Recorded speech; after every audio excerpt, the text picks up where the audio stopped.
La mañana del 6 de junio de 1994 amaneció con una ligera llovizna sobre la ciudad de Xi'an, una de las más antiguas y emblemáticas de China. A esa hora, mientras el tráfico comenzaba a saturar las avenidas, el aeropuerto de Xianyang se preparaba para una nueva jornada de operaciones. 146 pasajeros se disponían a tomar un vuelo doméstico hacia el sur, rumbo a la ciudad de Guangzhou. Un trayecto que muchos conocían de memoria y que debía durar poco más de 2 horas y cuarto. Nadie imaginaba que ese vuelo, identificado como China Northwest Airlines 2303, acabaría marcando un antes y un después en la aviación civil china. Lo que comenzó como un simple traslado rutinario se transformaría en una de las jornadas más oscuras de la aviación en el gigante asiático.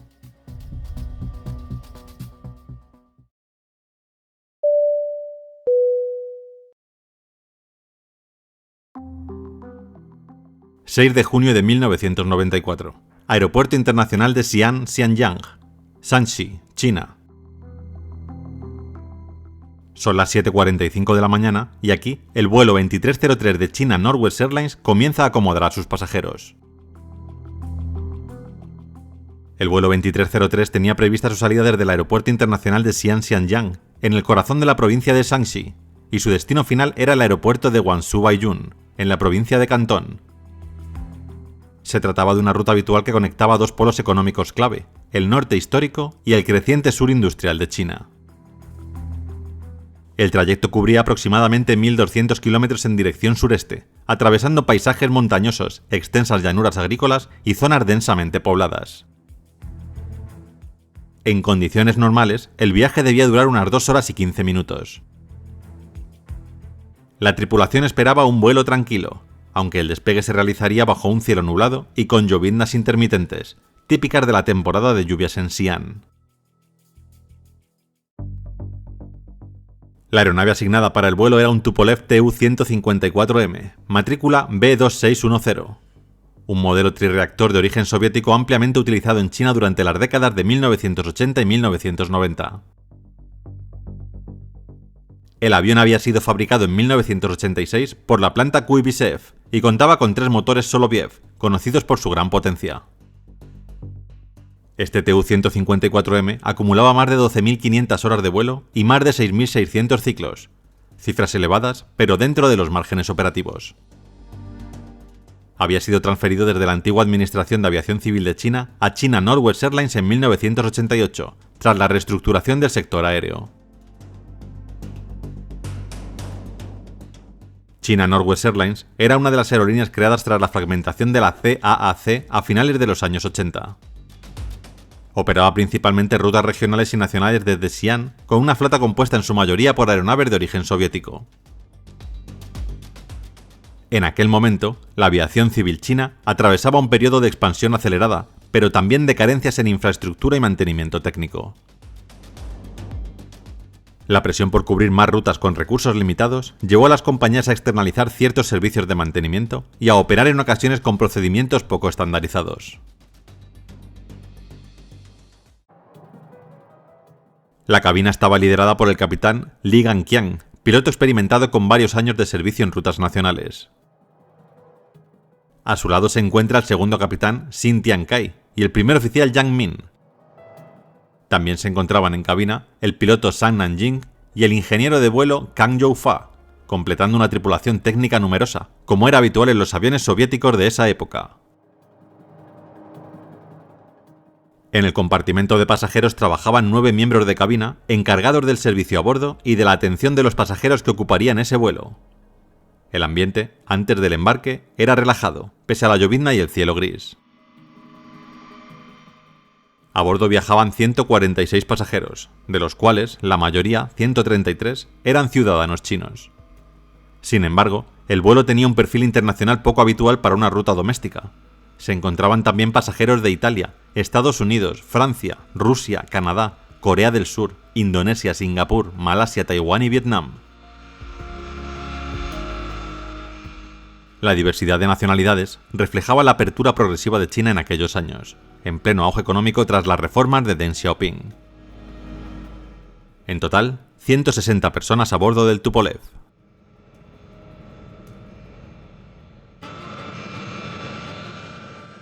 A las 8:13 de la mañana, el vuelo 2303 inicia su carrera de despegue desde Xi'an. Las gotas de lluvia se deslizan sobre el parabrisas del Tupolev, mientras los 3 motores Soloviev rugen con su característico sonido grave. Se elevaron sin problemas y comenzaron su trayecto hacia el sur de China.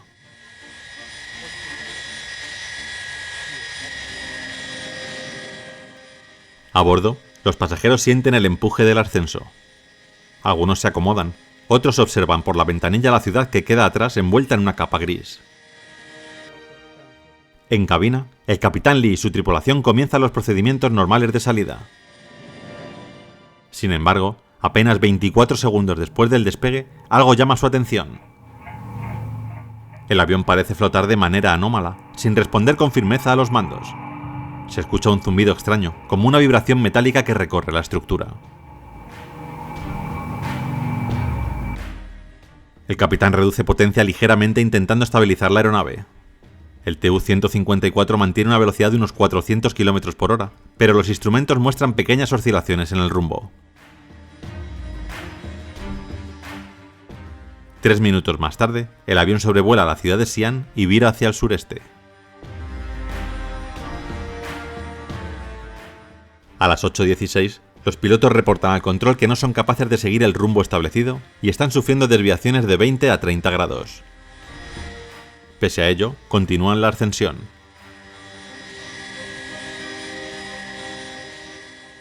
Un minuto después, a las 8:17, el capitán decide conectar el piloto automático, creyendo que el sistema podrá estabilizar el vuelo. Pero en ese instante, un error oculto en los sistemas cobra vida. En lugar de corregir el rumbo, el piloto automático gira bruscamente el avión hacia la derecha. La cabina se llena de alarmas. Los pilotos intentan contrarrestar el giro con los pedales y la columna, pero el avión responde de manera errática. Las fuerzas aerodinámicas aumentan de forma violenta. A las 8:22 suena la alarma de pérdida, aunque el avión todavía se mueve a más de 370 km por hora. El Tu-154 entra en un violento balanceo lateral, inclinándose primero a la derecha y luego a la izquierda, con movimientos que superan el límite estructural establecido de la aeronave. Dentro, los pasajeros gritan. Las máscaras y objetos se desprenden de los compartimentos. Los motores continúan a plena potencia mientras el fuselaje comienza a sufrir tensiones extremas. En apenas 12 segundos, la aeronave comienza a caer desde 1400 metros hasta menos de 900, alcanzando una velocidad cercana a 750 km por hora. En los suburbios de Suitou, en la región de Mingyu, los testigos observan un destello y escuchan un estruendo atronador. El avión, sometido a cargas insoportables, se acaba partiendo en pleno vuelo. El impacto fue devastador. No hubo supervivientes entre las 160 personas a bordo. Este fue el peor accidente aéreo en la historia de la China continental hasta ese momento.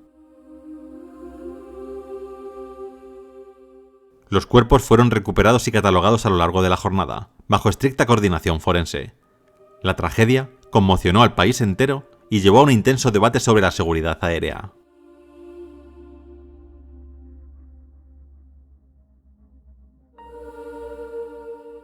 ¿Qué había pasado?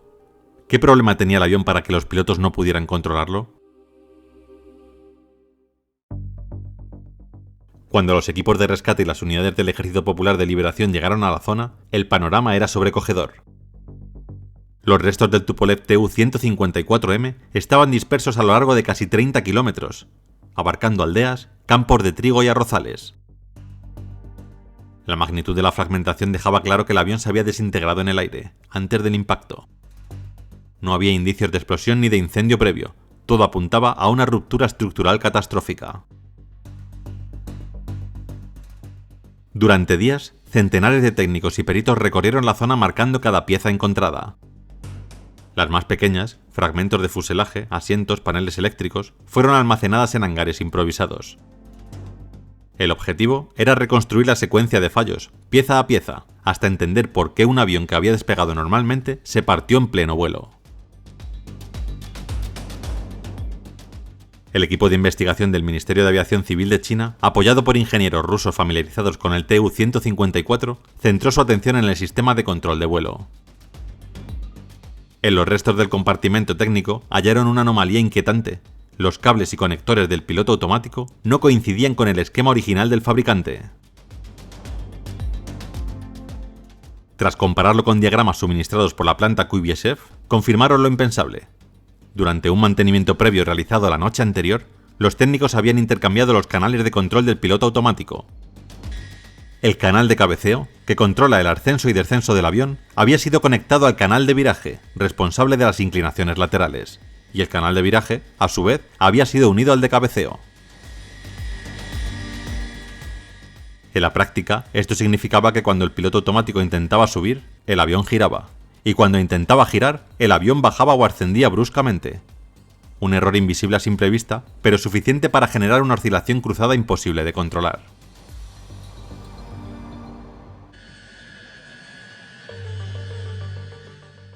Los análisis de las deformaciones metálicas en el fuselaje confirmaron que la aeronave fue sometida a fuerzas laterales un 250% superiores a las toleradas por el diseño. En el momento en que la tripulación activó el piloto automático, el sistema comenzó a ejecutar órdenes contradictorias, entrando en una especie de guerra interna entre los canales de control. Cada intento de corrección producía un movimiento aún más violento, hasta que el fuselaje cedió bajo la tensión. Los ingenieros también descubrieron que el mantenimiento no se había realizado en un taller certificado. La reparación había sido encargada con urgencia en una instalación local no aprobada por la CAAC, y ningún supervisor técnico firmó el cierre del trabajo. Peor aún, no se había efectuado un vuelo de pruebas ni una verificación en tierra del sistema automático, lo que habría permitido detectar el error. Los registros de mantenimiento eran incompletos y carecían de firmas verificables. Durante las entrevistas posteriores, los inspectores determinaron que los técnicos que realizaron la tarea no estaban habilitados para trabajar en sistemas automáticos del Tu-154M y que los procedimientos de control interno de la aerolínea eran deficientes.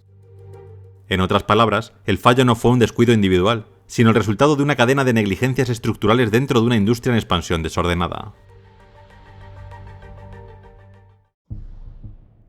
El análisis de las comunicaciones con el control aéreo mostró que la tripulación actuó de forma correcta y profesional. Los pilotos detectaron el comportamiento anómalo del avión y siguieron los procedimientos esperados. Intentaron estabilizarlo manualmente y al no conseguirlo, activaron el piloto automático buscando asistencia del sistema. Lo que no sabían era que esa acción, lógica y necesaria en cualquier otro caso, activó el fallo mortal. Los investigadores fueron unánimes. No hubo error humano en cabina. El informe final, publicado meses después, concluyó que la causa probable del accidente fue un fallo mecánico provocado por mantenimiento incorrecto en un taller no certificado, combinado con una falta de supervisión adecuada por parte de las autoridades aeronáuticas. El documento fue contundente al señalar que este suceso no se debía a un evento aislado, sino al deterioro sistémico de la cultura de seguridad en la aviación civil china en los años 90. Las conclusiones sacudieron al sector. Se ordenó una inspección inmediata de más de 200 aeronaves soviéticas aún operativas en el país, especialmente aquellas equipadas con piloto automático similar. Se implementaron nuevas normas que obligaban a verificar todos los canales de control después de cada mantenimiento y se revocaron las licencias de varios talleres independientes.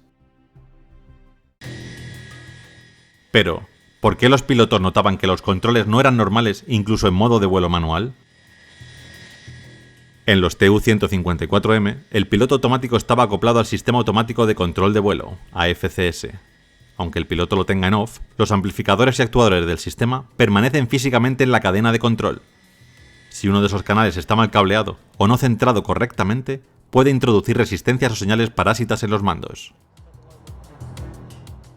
Durante el ascenso inicial en vuelo manual, los pilotos notaron que los controles estaban pesados y que el avión flotaba. Esto está descrito textualmente en el informe chino.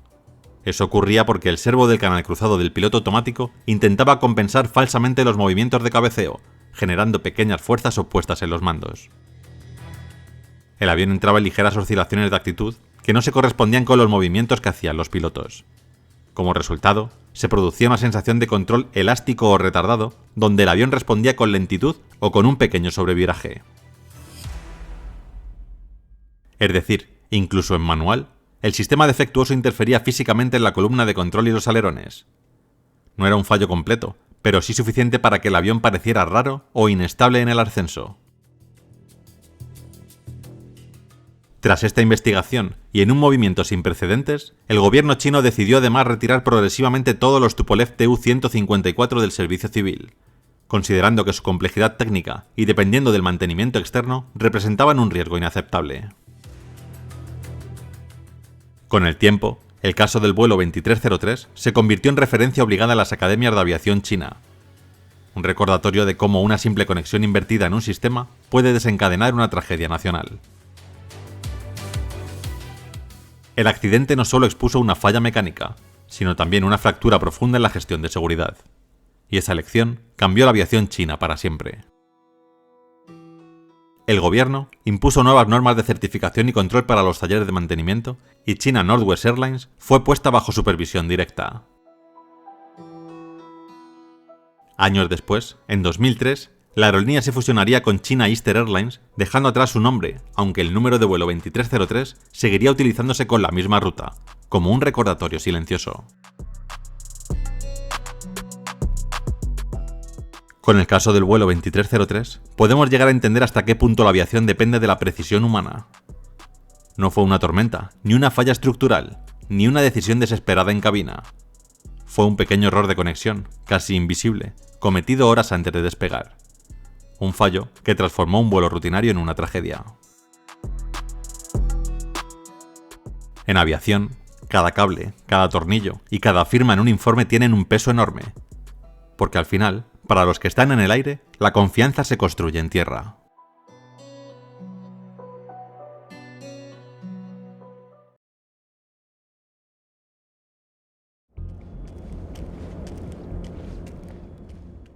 Cuando la tripulación encargada de probar el flamante A400M Atlas de Airbus cruzaba las puertas de entrada al aeropuerto de Sevilla, nada les hacía sospechar que el destino había marcado ese día con un trazo oscuro.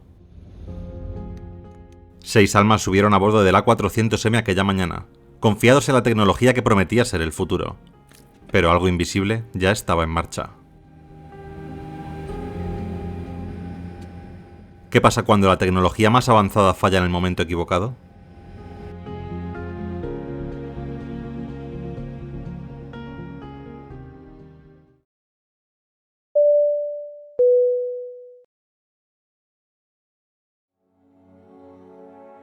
...9 de mayo de 2015... Aeropuerto Internacional San Pablo, Sevilla, España. Son las 12 de la mañana, y aquí, un enorme A400M espera a su tripulación de vuelo. Los pilotos se encargarán de probar este avión militar, un coloso del aire diseñado para transportar tropas y cualquier tipo de carga además de poder actuar como avión cisterna. El A400M es tan versátil que puede lanzar paracaidistas desde su rampa trasera a 12.000 metros de altura. Construido por Airbus Defence and Space, este gigante de 4 motores es el sueño de la OTAN, un reemplazo moderno para leyendas como el Hércules C-130 de Lockheed y el Transall C-160. Este en particular, el MSN-023, está destinado a la Fuerza Aérea Turca, pero primero debe pasar su prueba de fuego en el cielo sevillano.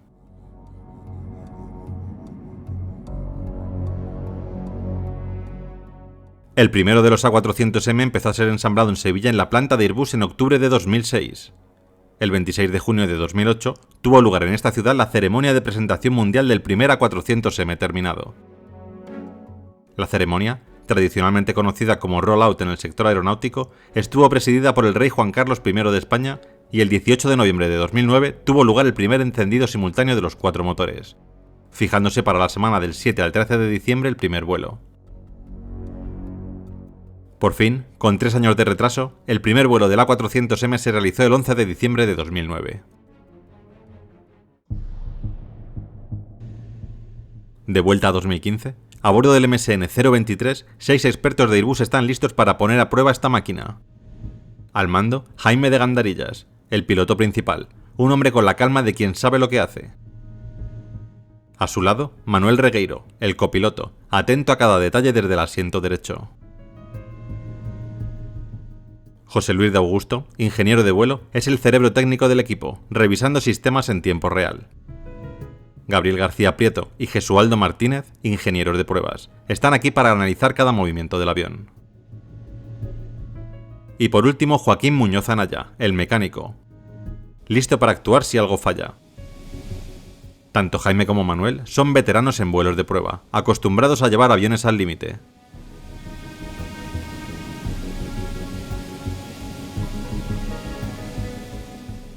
A las 12:40, el avión comenzó a moverse hacia la pista 09 del aeropuerto.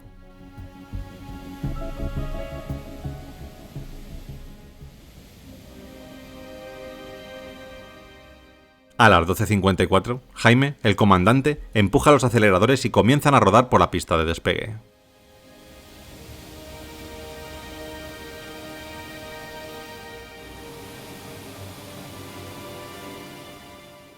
El copiloto confirma la velocidad de rotación y comienzan a ascender suavemente.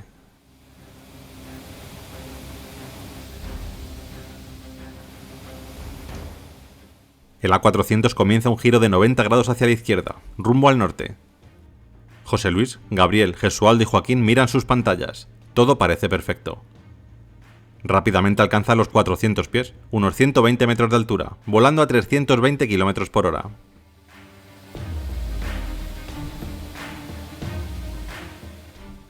Pero casi sin tiempo para disfrutar el vuelo de este coloso, algo comienza a ir mal.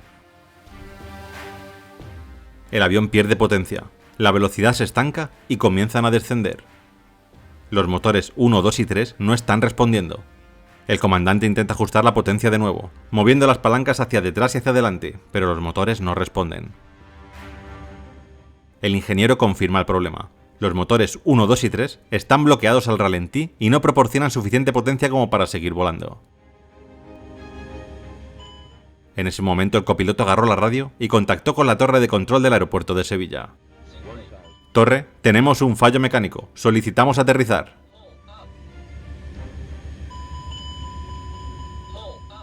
Pero no hay tiempo para volver al aeropuerto. Descendiendo a 3000 pies por minuto, el A400M cae. Jaime lucha por estabilizarlo, pero a las 12:57, 3 minutos después del despegue, el avión choca contra una torre de alta tensión en un campo a 5 kilómetros del aeropuerto. Una bola de fuego ilumina el cielo. 4 vidas se pierden al instante.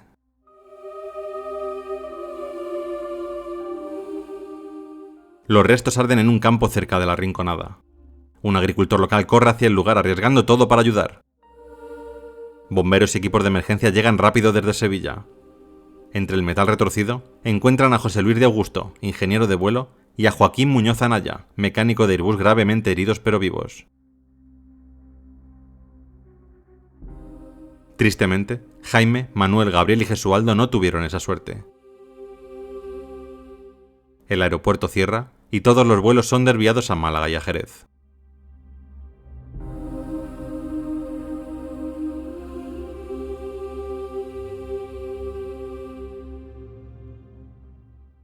¿Qué había pasado? ¿Qué llevó a la catástrofe a este moderno gigante de los cielos y a su tripulación? La respuesta no llegaría rápido. Es el comienzo de una investigación que desentrañará errores humanos, fallos sistémicos y lecciones que resonarán por años. La tarea recae en la Comisión para la Investigación Técnica de Accidentes de Aeronaves Militares, también conocida como CITAM, el organismo español encargado de esclarecer desastres como este. Junto a ellos, Airbus Defence and Space despliega a sus mejores ingenieros para analizar cada fragmento del MSN 023. Los ojos del mundo están puestos en Sevilla. Países como Reino Unido, Alemania y Turquía, que ya operan o esperan sus propios A400M, exigen respuestas.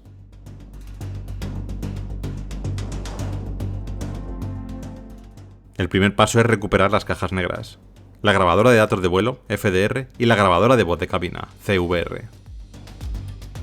Aunque los detalles exactos de las grabaciones no se hacen públicos, los investigadores confirman que funcionan y ofrecen una ventana al caos de esos 3 minutos de vuelo fatales.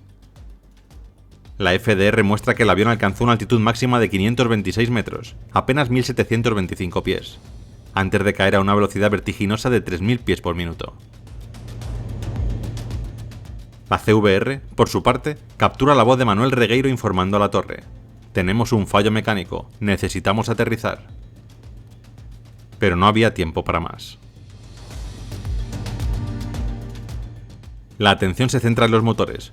4 turbopropulsores Europrop TP400D6, cada uno capaz de generar 11.000 caballos de fuerza. Los datos revelan algo desconcertante. 3 de ellos, los números 1, 2 y 3, se congelaron en modo ralentí segundos después del despegue. Jaime de Gandarillas intentó aumentar la potencia, pero los controles no respondieron. ¿Por qué? Los investigadores descartan un fallo mecánico de los propios motores. Las hélices giraban, el combustible fluía y las piezas estaban intactas. El problema no estaba en la mecánica, sino en algo mucho más sutil: el software. Aquí entra en juego el FADEC, el sistema de control digital de los motores, una maravilla tecnológica diseñada para gestionar cada aspecto del rendimiento. Pero algo salió mal en las unidades de control electrónico, las ECU, que actúan como el cerebro de cada motor. Airbus envía un equipo a la planta de ensamblaje de Sevilla, y lo que encuentran es un error humano que corta el aliento. Durante la instalación del software, alguien borró accidentalmente los datos de calibración de torque. Sin esos datos, el FADEC no podía interpretar las señales de los sensores de los motores. Resultado: 3 de 4 motores quedaron bloqueados en potencia mínima.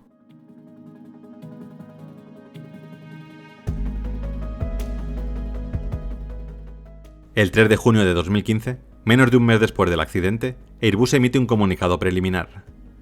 Los sistemas del avión funcionaron normalmente, salvo por los motores afectados. Pero la pregunta persiste: ¿cómo pasó esto desapercibido? La investigación profundiza en los procedimientos de control de calidad de la línea de ensamblaje. Descubren que el proceso para cargar el software no tenía suficientes salvaguardas. Era un paso manual, vulnerable a equivocaciones, y no había una verificación automática que alertara del problema antes del despegue. Peor aún, la cabina no mostró ninguna advertencia crítica a la tripulación mientras rodaban por la pista 09. Cuando Jaime y su equipo notaron el fallo, a 120 metros de altura, ya era demasiado tarde. La CITAM no se detiene ahí. Examina si Airbus había sido advertido antes. Y sí, lo había sido. En 2014, un informe interno había señalado riesgos en el proceso de instalación del software del A400M, pero las recomendaciones quedaron en el aire, sin acción concreta. Este no era un defecto aislado del MSN 023, era una falla sistemática que pudo haber afectado a toda la flota. Los investigadores también analizaron el cuarto motor, el número 4, que funcionó correctamente. ¿Por qué este no falló? Su ECU no sufrió el mismo error de borrado, pero eso no fue suficiente para salvar el vuelo. Mientras tanto, las pruebas en simuladores recrean el escenario. Con 3 motores en ralentí, el A400M no podía mantenerse en el aire ni maniobrar para volver a San Pablo. Los expertos coinciden: la tripulación no tuvo oportunidad alguna. No había procedimiento de emergencia para un fallo tan catastrófico y silencioso. El informe final, aunque no publicó en su totalidad, apunta a una combinación letal: un error humano en tierra, una falta de redundancia en el diseño del sistema y una ausencia de alertas que dieran a Jaime y Manuel alguna posibilidad de reaccionar. Airbus, por su parte, reconoció su responsabilidad y prometió cambios, pero el daño ya estaba hecho.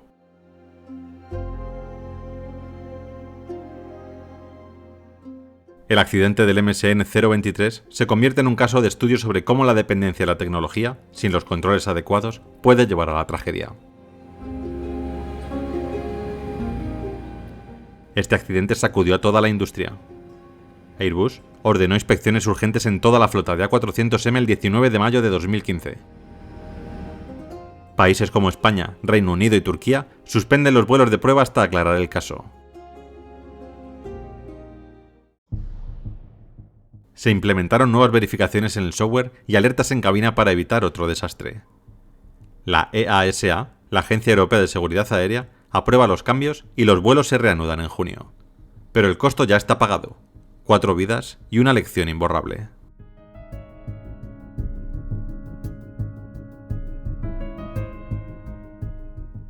el vuelo de pruebas MSN 023, nos recuerda que incluso la tecnología más avanzada depende de manos humanas. Un error en una línea de código, un descuido en una fábrica y todo se derrumba en 3 minutos. José Luis y Joaquín sobrevivieron para contarlo, pero Jaime, Manuel, Gabriel y Jesualdo se convirtieron en un símbolo de lo que nunca debió pasar y de lo que nunca debería de volver a repetirse.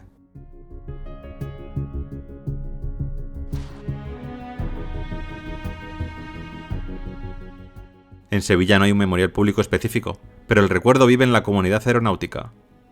José Luis de Augusto, uno de los sobrevivientes, recibió la Medalla de Andalucía en 2018, un reconocimiento a su valentía.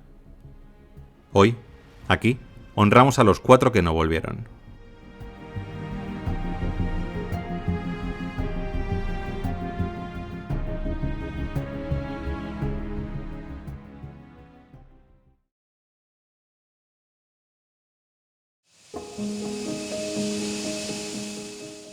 No han pasado ni 15 minutos desde el despegue, cuando una gran explosión hace que el vuelo 123 se tambalee y los pilotos se sobresalten. Tokio, JL 123. Solicito regreso a Haneda. Tenemos algún problema grave. El primer oficial comenzó el giro de vuelta al aeropuerto. Inicialmente viajaban hacia el oeste dejando el aeropuerto detrás de ellos. Cuando iniciaron el giro de vuelta, lo hicieron hacia el norte. Y ese sería el rumbo que seguirían durante el resto del viaje.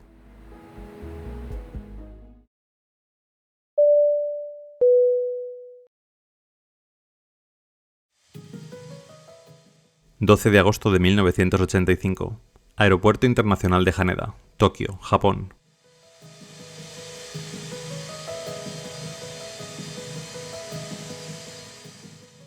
Son las 5:20 de la tarde, y aquí, un 747 de la aerolínea Japan Airlines acaba de aterrizar en Tokio. Ha sido su 4º vuelo regional del día. En menos de una hora, este 747 saldrá destino Osaka como vuelo 123 de Japan Airlines y en él viajarán 509 pasajeros y 15 miembros de la tripulación.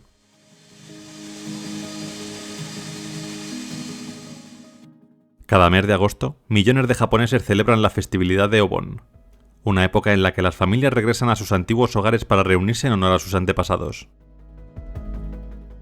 La avalancha de viajes resultante es a la vez un beneficio anual inesperado y un problema para las aerolíneas nacionales japonesas, que necesitan transportar a una parte importante de la población del país en un periodo de tan solo 3 días. En 1985, el día de Obon cayó alrededor del 15 de agosto en la mayor parte de Japón, y para el día 12, el auge de los viajes cortos ya estaba en marcha. Para dar cabida a la gran cantidad de viajeros, la aerolínea de bandera japonesa Japan Airlines solía utilizar aviones de largo recorrido, incluido el Boeing 747, en vuelos nacionales muy cortos. En concreto, para el vuelo 123 se utilizó un 747 SR, o Short Range, un modelo diseñado por Boeing especialmente para que Japan Airlines lo utilizara en sus rutas nacionales. En comparación con un 747 normal, el SR tenía un fuselaje más fuerte y un tren de aterrizaje más resistente diseñado para soportar un mayor número de despegues, aterrizajes y ciclos de presurización.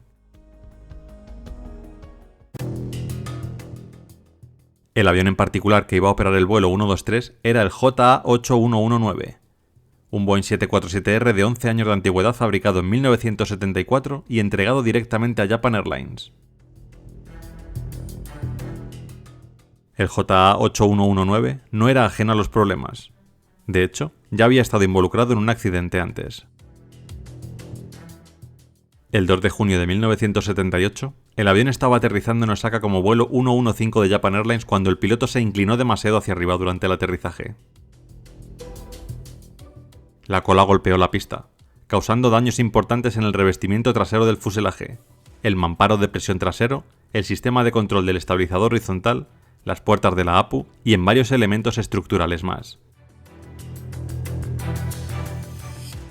25 de las 394 personas a bordo resultaron heridas, 2 de ellas de gravedad.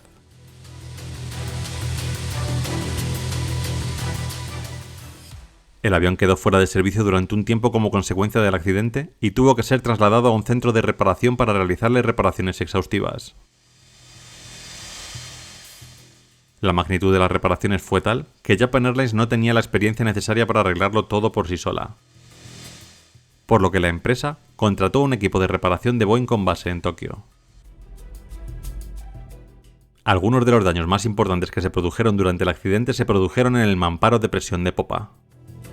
Este mamparo, que tiene una forma parecida a la de un paraguas de lado, separa la cabina de pasajeros presurizada del espacio no presurizado del interior de la cola.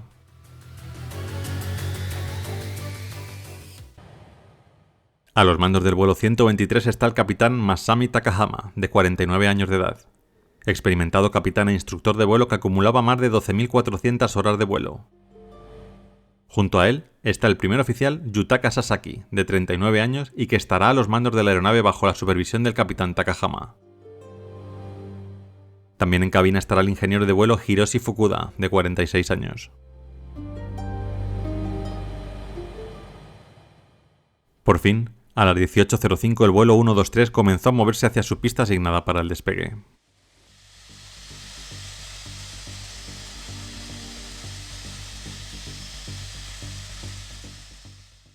Este será el vuelo 12.319 del 747 desde la gran reparación realizada 7 años antes.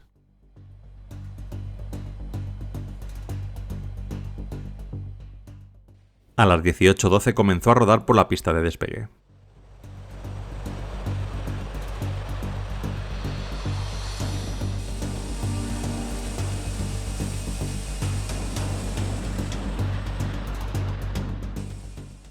Se elevaron sin problemas y pusieron rumbo a Osaka, a tan solo 54 minutos de distancia.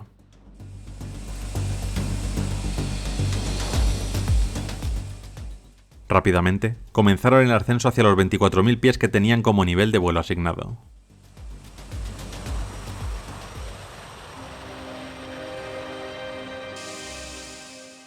El 747 continúa su ascenso. Han pasado 12 minutos desde el despegue, cuando una gran explosión proveniente de la parte trasera del 747 hace que las 524 personas a bordo se sobresalten. El gran ruido va acompañado de una aturdidora descompresión explosiva. Algunos papeles y vasos saltan por los aires. ¿Qué ha sido eso? ¿Algo explotó? Los motores están bien, pero el líquido hidráulico está bajando rápidamente. Squawk 77, dijo el capitán Takahama, cambiando el transpondedor al código de transmisión 7700, la señal de emergencia universal. Luego, llamó al control de tráfico aéreo de Tokio. Tokio, JL123, solicito regreso a Haneda. El controlador les autorizó rápidamente a virar a la derecha rumbo 090 para regresar al aeropuerto. El 747 tiene 4 sistemas hidráulicos independientes, pero todos ellos pasan por la cola, porque ahí es donde se encuentran la mayoría de los controles de vuelo.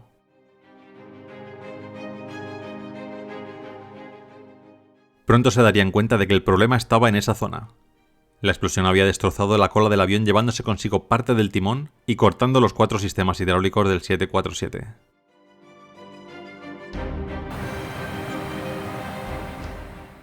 El primer oficial comenzó el giro de vuelta al aeropuerto. Inicialmente viajaban hacia el oeste dejando el aeropuerto detrás de ellos. Cuando iniciaron el giro de vuelta, lo hicieron hacia el norte. Pero a medida que la presión hidráulica se iba agotando, a el primer oficial Sasaki le resultaba cada vez más difícil mantener el ángulo de inclinación correcto mientras giraba de regreso hacia el aeropuerto.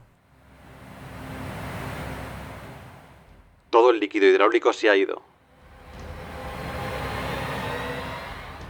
El avión dejó de girar. Ahora volaban rumbo al norte sin control alguno sobre la aeronave, alejándose de cualquier aeropuerto en el que el 747 pudiese aterrizar. Los controles estaban atascados, no podían moverlos pese a intentarlo con todas sus fuerzas. El pánico se adueñaba de los pilotos y pasajeros mientras volaban a 20.000 pies de altura sin apenas poder controlar la dirección del avión. A esto había que añadir un grave problema. La tensión del momento les ha hecho no darse cuenta, pero la explosión en la parte trasera del avión ha generado una descompresión en el interior del avión y el oxígeno comienza a escasear. Los pasajeros se han puesto sus máscaras de oxígeno, ya que tras la explosión cayeron del techo, pero los pilotos no lo han hecho.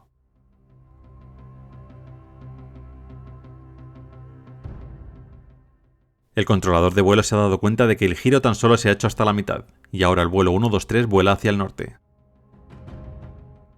Está intentando contactar con el 747, pero no recibe respuesta. Los pilotos están centrados en intentar solventar la situación, pero la hipoxia que empiezan a experimentar no les deja pensar con claridad.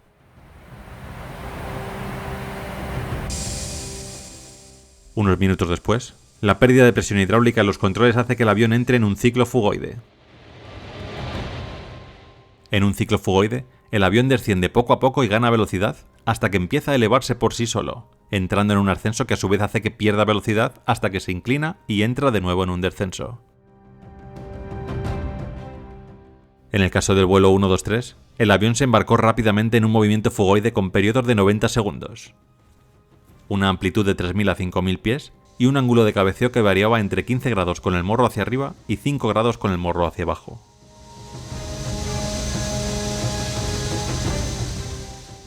Simultáneamente, la pérdida de al menos el 55% del estabilizador vertical tras la explosión, incluido el timón, introdujo un componente de balanceo holandés en la parte superior del ciclo fugoide.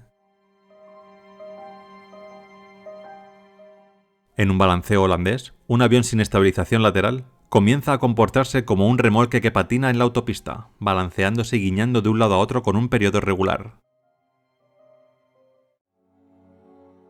Después de la separación del estabilizador, el vuelo 123 experimentó un balanceo holandés con un periodo de 12 segundos, durante el cual giraba 50 grados a la derecha, luego 50 grados a la izquierda, repitiendo este ciclo una y otra vez. El 747 parecía un barco en un mar agitado en vez de un avión. La tripulación intentaba sin éxito parar este balanceo que estaba generando pavor en los pasajeros, pero sin sistemas hidráulicos era imposible.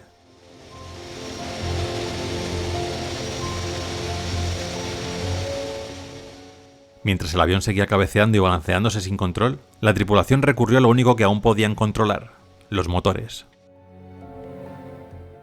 Pero tratar de estabilizar el avión usando solo los motores sería una tarea abrumadora. En teoría, era posible hacer girar el avión usando empuje asimétrico. También era teóricamente posible moderar el ciclo fugoide acelerando cuando el avión comenzaba a descender y desacelerando cuando comenzaba a ascender.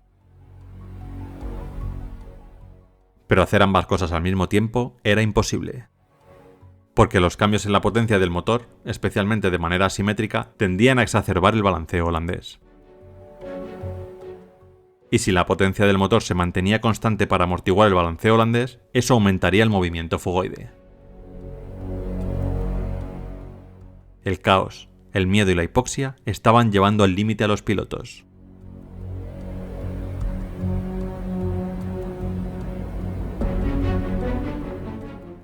Confundido por el motivo por el cual el vuelo 123 no regresaba a Haneda, el controlador decidió darle a la tripulación más opciones y ofreció guiarlos hasta Nagoya, pero los pilotos se negaron e insistieron en que querían regresar a Haneda.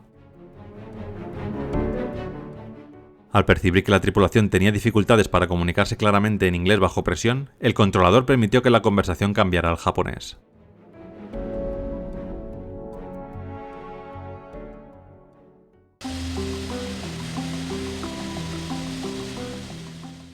El tiempo pasaba y los nervios iban en aumento.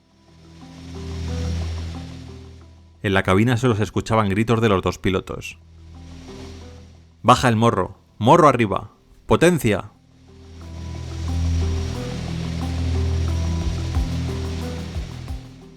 En un esfuerzo por restaurar algo de estabilidad a su trayectoria de vuelo, el ingeniero de vuelo Fukuda bajó el tren de aterrizaje. La resistencia resultante moderó el movimiento de cabeceo, pero disminuyó la estabilidad lateral, lo que hizo más difícil controlar el giro holandés.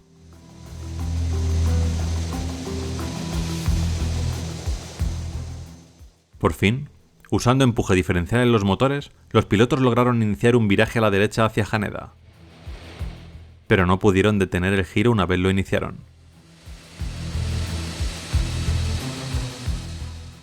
El 747 comenzó un pronunciado bucle descendente de 360 grados sobre la ciudad de Otsuki, perdiendo 5.000 pies en el proceso.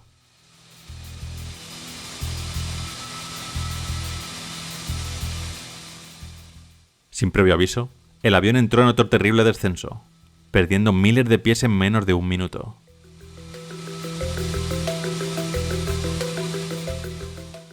Las montañas al norte del monte Fuji se alzaban en la distancia mientras el vuelo 123 caía a una altitud de solo 5.000 pies, más baja que muchas de las cumbres circundantes.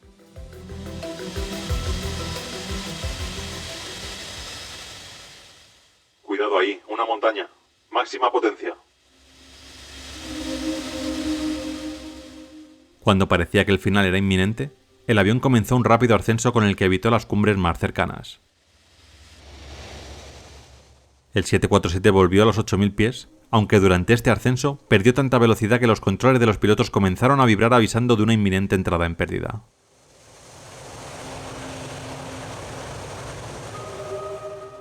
Se desató entonces una batalla desesperada para evitar que el avión descendiera hacia las montañas. El capitán Takahama hizo todo lo posible para dar órdenes sobre cuándo mover los aceleradores, gritando sin parar: «Potencia, baja el morro, levanta el morro, máxima potencia».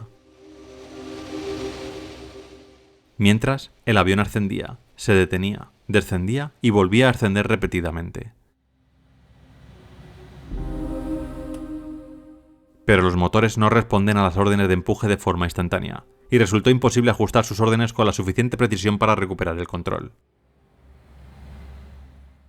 Los pilotos intentaron extender y retraer repetidamente los flaps para aumentar y disminuir la resistencia, y por tanto la velocidad, pero los flaps respondían incluso más lento que los motores. Durante varios minutos, la cabina se llenó de gritos de morro arriba, morro abajo, flaps abajo, potencia. Mientras esto sucedía, desde el suelo varios testigos hicieron algunas fotografías del avión. Uno de ellos incluso afirmó que el avión parecía un borracho tambaleándose en el cielo. En el interior del avión, muchos de los pasajeros comenzaron a escribir notas de despedida a sus familiares y amigos. El avión se acercaba peligrosamente a las montañas. El descontrol y el miedo en cabina iban en aumento.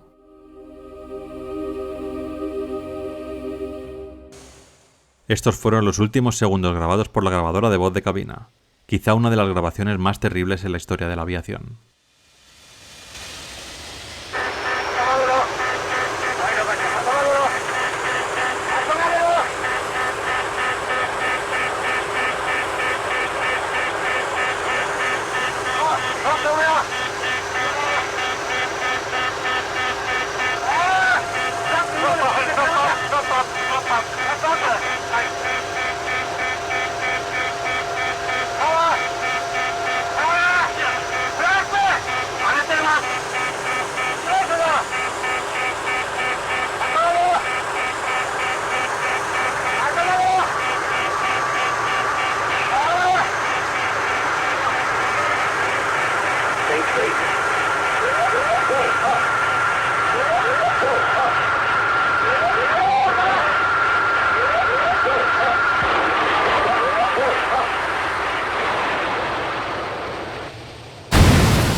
El vuelo 123 de Japan Airlines acabó estrellándose contra la cumbre del monte Takagamahara.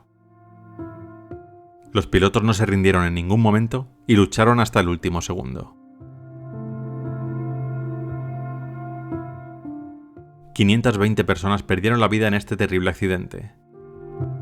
4 personas sobrevivieron de manera milagrosa, todas ellas sentadas en la parte trasera del avión.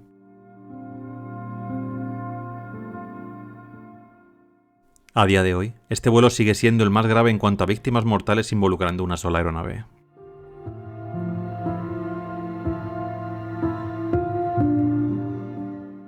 ¿Qué había pasado? ¿Cómo fue el rescate de los sobrevivientes del vuelo 123?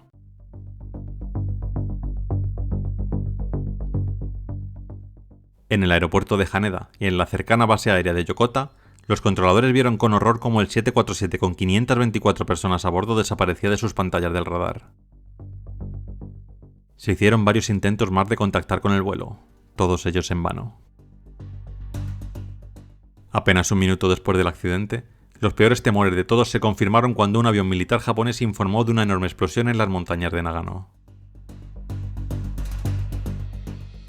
En cuestión de minutos se puso en marcha un esfuerzo masivo para encontrar el lugar del accidente. El avión se había estrellado en una zona remota y montañosa, inaccesible por carretera y fuera de la línea de visión directa de posibles testigos en los pueblos cercanos. Nadie sabía exactamente dónde encontrar los restos del avión siniestrado.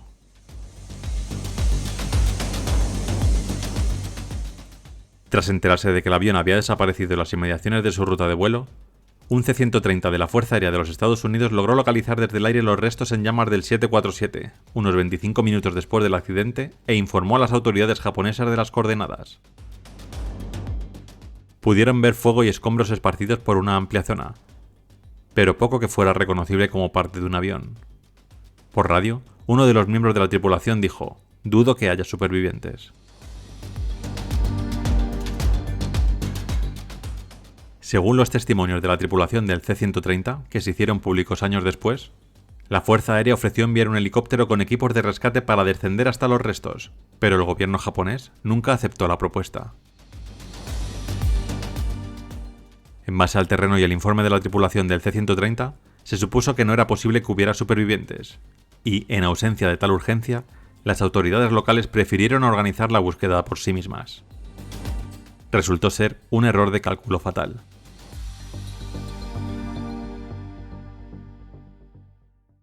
Durante las horas posteriores al accidente, las autoridades japonesas habían movilizado a al menos 8.000 personas, 880 vehículos y 37 aviones para responder al desastre. Pero hasta el momento, ninguno había llegado a los restos. Esa tarea recaería en un grupo de aproximadamente 160 rescatistas que se reunieron en la escuela secundaria de Ueno durante la noche para preparar una expedición al lugar del accidente con las primeras luces del alba. El equipo partió a las 6:30 de la mañana, llegando al borde del vasto campo de escombros en algún momento después de las 10. Cuando llegaron los rescatistas se acercaron a los restos de la sección de cola. En ese momento, alguien vio una imagen increíble. Una mano, levantada débilmente entre los escombros y pidiendo ayuda. Era la azafata de vuelo fuera de servicio Yumi Ochiai, que todavía se aferraba a la vida entre los restos de lo que una vez fue la fila 56. De alguna manera, no solo había sobrevivido del choque, sino que también había sobrevivido 16 horas durante la noche en la montaña esperando a ser rescatada. Unos momentos después se produjo un segundo milagro. Colgando de las ramas de un árbol, los rescatistas encontraron a Keiko Kawakami, de 12 años, la única sobreviviente de su familia de 4, herida pero viva. Poco después, en lo que quedaba de la fila 54, encontraron a 2 supervivientes más, Hiroko Yoshizaki, de 34 años, y su hija Mikiko, de 8, también gravemente herida pero con vida. Yumi Ochiai, la azafata fuera de servicio, dio el testimonio más escalofriante de todos. Después del accidente oí jadeos y jadeos de mucha gente. Los oía venir de todas partes a mi alrededor. Había un niño que gritaba «mamá». Poco después, escuché un helicóptero, pero su sonido se fue alejando sin que nadie nos ayudara. Unas horas después, dejé de escuchar quejidos. Todo era silencio.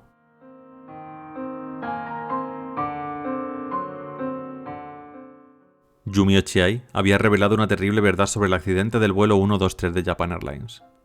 Muchas más personas habían sobrevivido al accidente, pero murieron en la ladera de la montaña esperando ser rescatadas.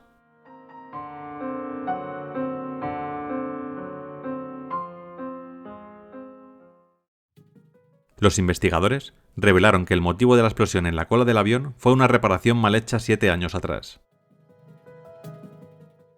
El mamparo de la zona trasera quedó tan maltrecho en el incidente de 1978 que gran parte de esta vital pieza tuvo que ser cambiada por otra. La manera de unir el trozo que quedó bien con el nuevo fue con remaches. Se necesitaban 2 filas de remaches para una unión resistente, pero solo se utilizó una fila de estos. Esto hizo que poco a poco se fueran generando grietas. En cada despegue, en cada aterrizaje, las grietas se iban haciendo más y más grandes, hasta que en el vuelo 12.319 después de la reparación, 2 de estas grietas se unieron e hicieron que el mamparo saltara por los aires, destrozando los 4 sistemas hidráulicos del 747 y arrancando gran parte del estabilizador vertical.